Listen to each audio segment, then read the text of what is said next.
The wall was more than 6 feet of reinforced concrete, sunk into an earth rampart, wrapped in a flooded moat, and the men behind it had spent their whole war being told that nothing on tracks could reach them there. Then a squat steel machine ground its way to within a stone's throw of that wall. It lowered a gun barrel nearly 14 feet long, and it fired a single shell that weighed about 95 pounds straight into the concrete at point-blank range. The blast did not chip the fort. It drove a section of it inward, brought part of the casemate roof down on the men inside, and filled the tunnels with dust and pressure.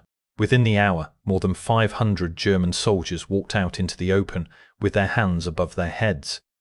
Adolf Hitler had called Konigsberg an impregnable fortress. It was the oldest fortified city in Prussia, the birthplace of Prussian militarism, wrapped in a double ring of forts that had guarded its approaches for generations. He expected it to pin the Red Army in place for months and bleed it white in the streets. It held for 3 days. And the reason it collapsed that fast has a name that German tank crews had already learned to fear out on the open steppe, long before anyone dragged it up to a fortress wall. They called it the Zveroboy, the beast killer. This is the story of the Soviet ISU-152, and the 3 days in April of 1945 when the Red Army drove it up to the strongest fortress in the Reich and took the walls apart one at a time.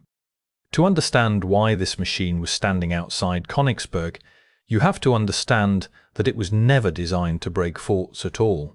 It was designed to solve a very different problem, and that problem had a shape and a sound that Soviet crews had come to dread.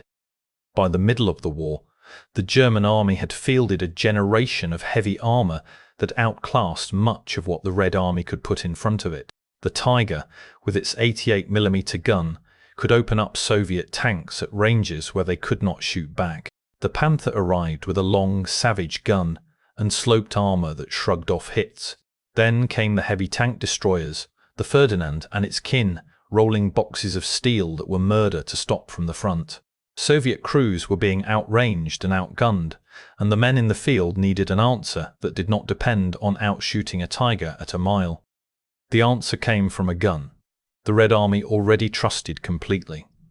The 152mm ML-20S was a gun howitzer, a heavy artillery piece designed to throw enormous shells.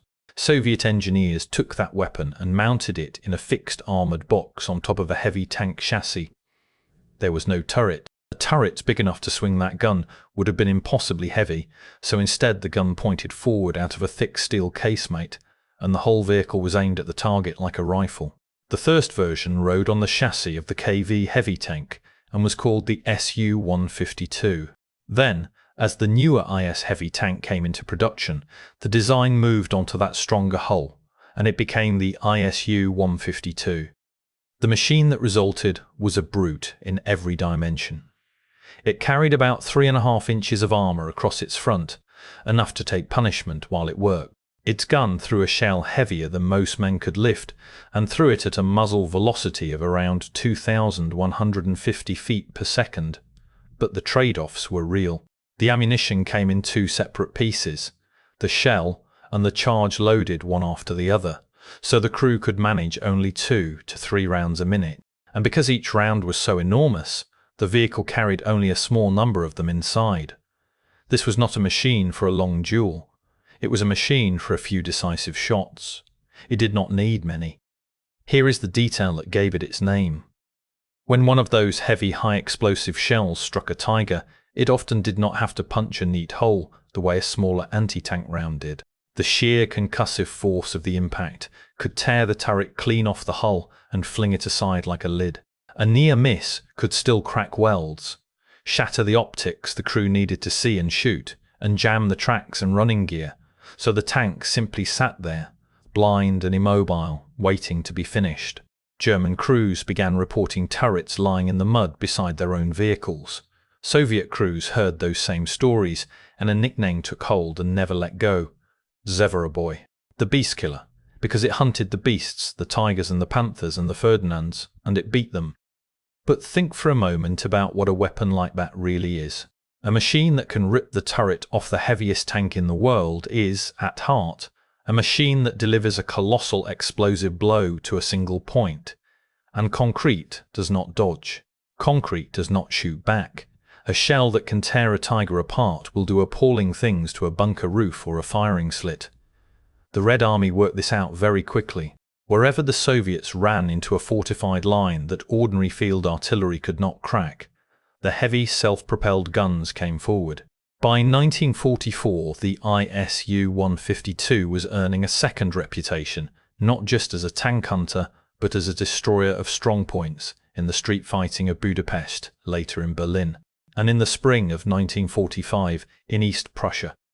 Which brings us to Konigsberg, and to what exactly the Red Army was being asked to break. East Prussia, in early 1945, was where the German war had begun, and where the German command was determined it would not end. Konigsberg was the provincial capital, the ancient heart of Prussian arms, and it had been fortified for centuries and modernized again and again. Around the city sat a ring of 15 major forts, most of them raised in the 1870s and 1880s, each one a self-contained fortress. They were not simple concrete boxes. Each was a low, sprawling work of brick and concrete, buried under yards of packed earth so that shells striking the top would spend their fury in the soil. Around each ran a wet moat, a broad band of water that an attacker had to cross under fire before he could even reach the wall. Inside were casemates for the guns, magazines for the ammunition, barracks for the garrison, and firing positions sited to sweep every approach with interlocking fire. Many of the forts were connected to the wider defence by tunnels, so the Germans could move men and shells from point to point without ever showing themselves in the open. Behind that outer ring of forts lay more. Inner defensive belts closer to the city, streets barricaded and mined. Cellars turned into bunkers, upper floors turned into firing positions, whole blocks of the old stone city converted into strongpoints.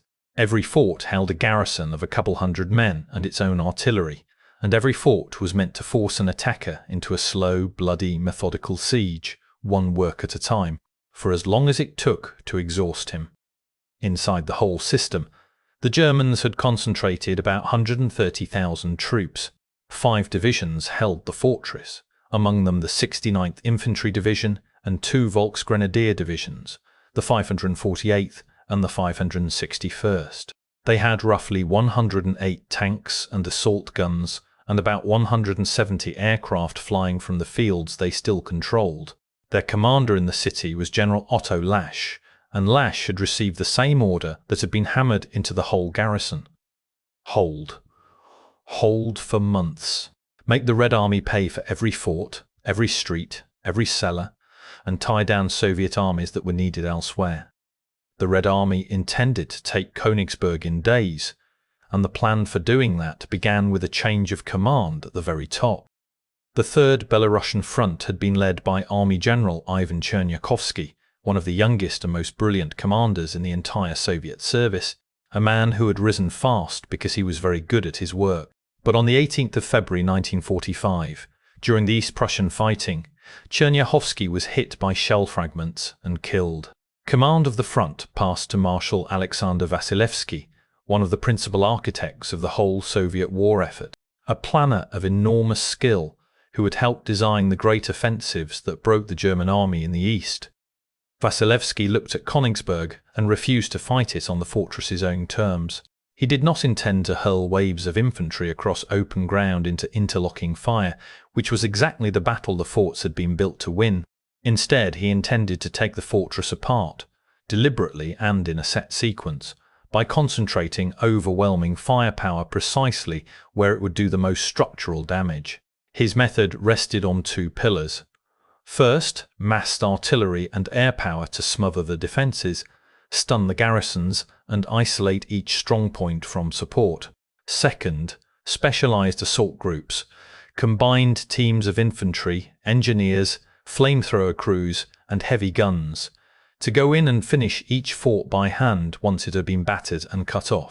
And at the cutting edge of those assault groups rode the ISU-152s, to be brought right up to the forts to do the one thing distant artillery could never reliably do: strike the concrete directly, again and again, until it failed. The attacking armies were arrayed to squeeze the fortress from several sides at once.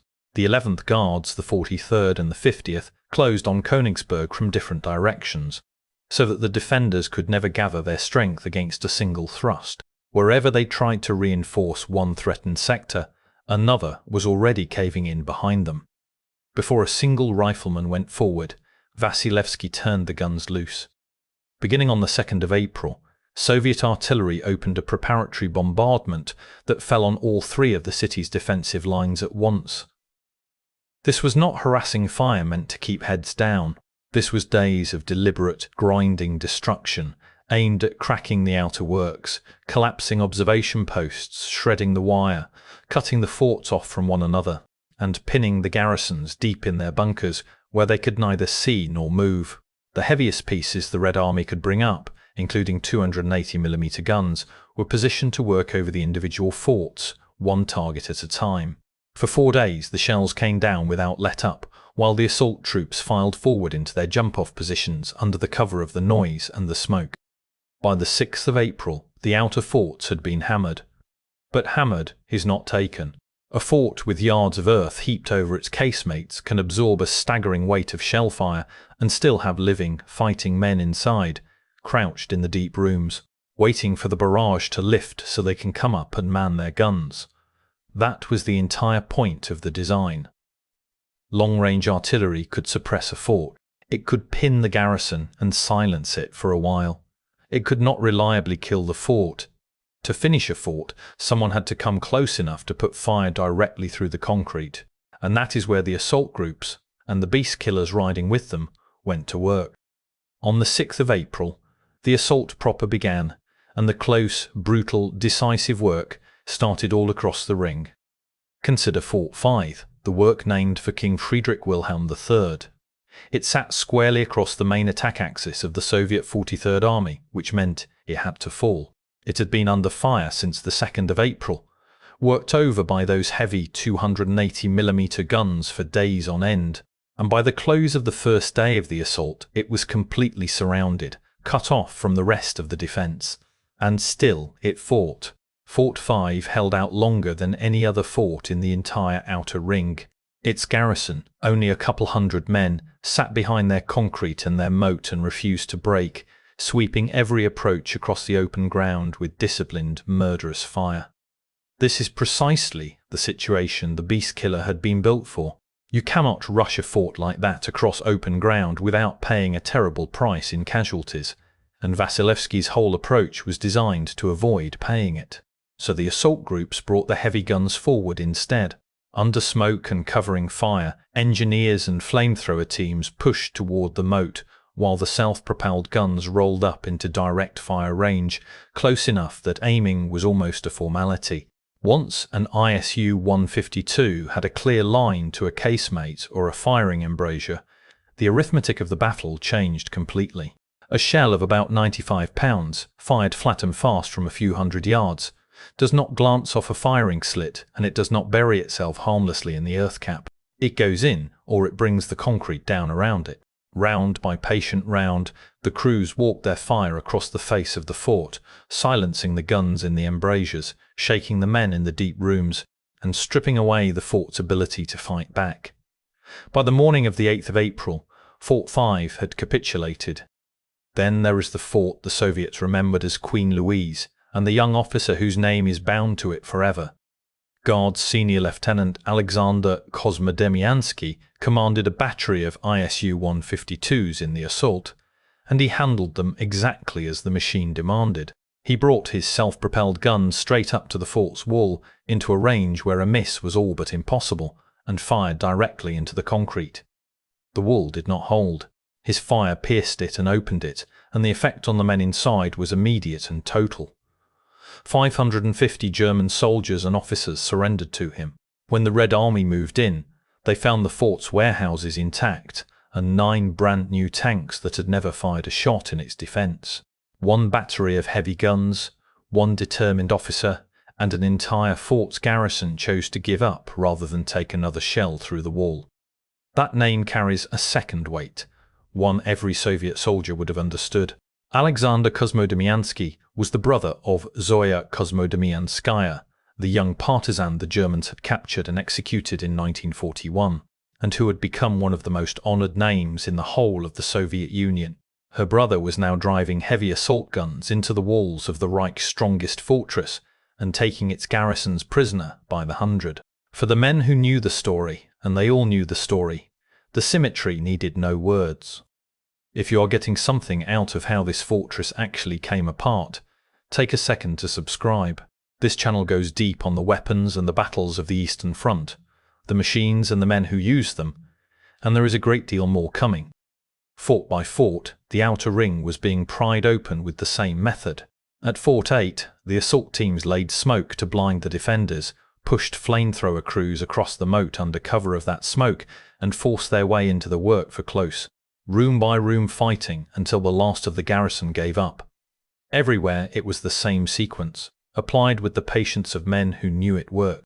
Artillery and aircraft to stun and isolate the strong point. Then the heavy guns brought up close to break the concrete directly. Then the assault infantry, the engineers, and the flamethrowers to clear whatever still resisted inside. The forts had been built to force an attacker into a slow siege measured in weeks. Vasilevsky's assault groups were collapsing them at a rate of roughly one a day. And this is the part of it the German command had never planned for. Every hour of bombardment and every fort that fell was pouring destruction into the defence, faster than the garrison could possibly absorb it. The entire design of Konigsberg assumed the attacker would batter himself against the walls for weeks, or bleed to death crossing the open ground in front of them. It did not account for a weapon that could simply be driven up to the wall and punched through it. The whole logic of the fortress depended on distance, on keeping the Red Army out in the open where the fort's guns could reach and rake them. The ISU-152 erased that distance on purpose. It refused the long-range battle the fortress wanted, closed the range deliberately, and put its enormous shell exactly where the concrete was weakest.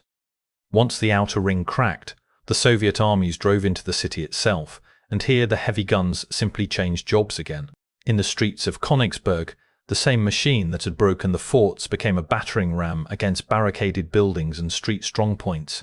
A German gun crew hidden in the ground floor of a stone building covering a street with fire is a lethal problem for advancing infantry and a very short problem for an ISU-152. One round of high explosive into the base of the wall, and the strong point and much of the building above it came down together. The assault groups moved through the city block by block, the infantry finding the resistance and marking it, the heavy guns rolling up to remove it, the engineers and flamethrower teams clearing the rubble behind them. It was slow, deliberate, and relentless, and it did not stop.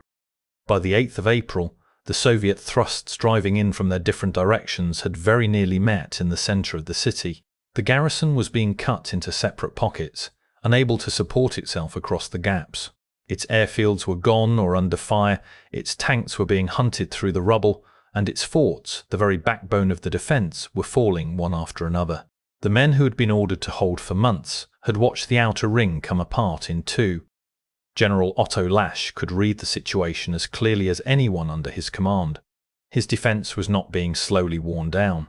It was being dismantled at speed, taken apart faster than he could patch it, and there was nothing left in his hand to buy time with. On the 9th of April, on his own initiative and in direct defiance of Hitler's standing order to fight to the last man in the last cellar, Lasch sent out emissaries under a flag and surrendered the fortress. The fighting guttered down through the evening and into the night until it stopped. For that decision, Hitler condemned Lasch to death in absentia and ordered his family arrested. It made no difference to the men actually standing in the ruins of Konigsberg. Their war was over. When the counting was done, more than 80,000 German troops had passed into Soviet captivity, and the strongest fortress in the Reich, the fortress that was supposed to hold for months, had fallen in 3 days. Step back and look at why it happened that fast, and it comes down to a single mismatch. The Germans never solved.